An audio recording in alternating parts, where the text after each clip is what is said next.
అందరికీ హాయ్. యాక్చువల్గా నేను ఎప్పటి నుంచో తమలపాకు చెట్టు పెట్టాలనుకున్నా, కానీ నాకు ఎక్కడా దొరకలేదు. ఎట్ లాస్ట్ దొరికేసింది. కొట్టేసింది అయితే ఏం కాదు, అడిగి తెచ్చుకున్నదే. ఇక ఒక మంచి ప్లేస్ చూసి తవ్వేసి అందులో పెట్టేసిన. యాక్చువల్గా ఇది చాలా లో మెయింటెనెన్స్ ప్లాంట్. మీరు ఎప్పుడో ఒకసారి నీళ్ళు పోసినా ఏం కాదు, అసలు ఆయంతకే నీళ్ళు పోయకున్నా ఏం కాదు, ఎట్లనన్నా పెరుగుతుంది. మీకు తెలుసా, తమలపాకు ఈజ్ కన్సిడర్డ్ యాజ్ లక్ష్మీదేవి. యాక్చువల్గా ఇంట్లో తమలపాకు చెట్టు ఉండాలి అంటారు. చాలామంది వద్దంటారు, బట్ ఉంటేనే బెస్ట్. యాక్చువల్గా వీటికి చాలా హెల్త్ బెనిఫిట్స్ ఉన్నాయి తెలుసా మీకు. మా ఇంట్లో తమలపాకు రసం కూడా తీసుకుంటాం, చాలా టేస్టీగా ఉంటుంది.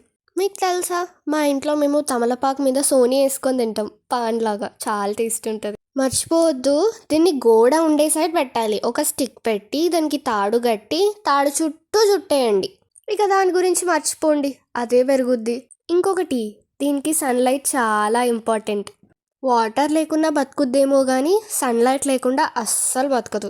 దీని గ్రోత్ ఫాస్ట్గా ఏముండదు, స్లోగా ఉంటుంది కొంచెం. నేనైతే రూట్స్తో పెట్టాను, కానీ స్టెమ్ కటింగ్స్తో కూడా పెట్టొచ్చు. కావాలంటే నేను మీకు ఇది కొంచెం పెద్ద పెరిగాక స్టెమ్ కటింగ్స్తో కూడా చూపిస్తా. ఇది ఆఫ్టర్ 24 డేస్ది ఒక 20 సెంటీమీటర్సే పెరిగింది అంతే. మరి మళ్ళీ కలుస్తాం, బాయ్ బాయ్.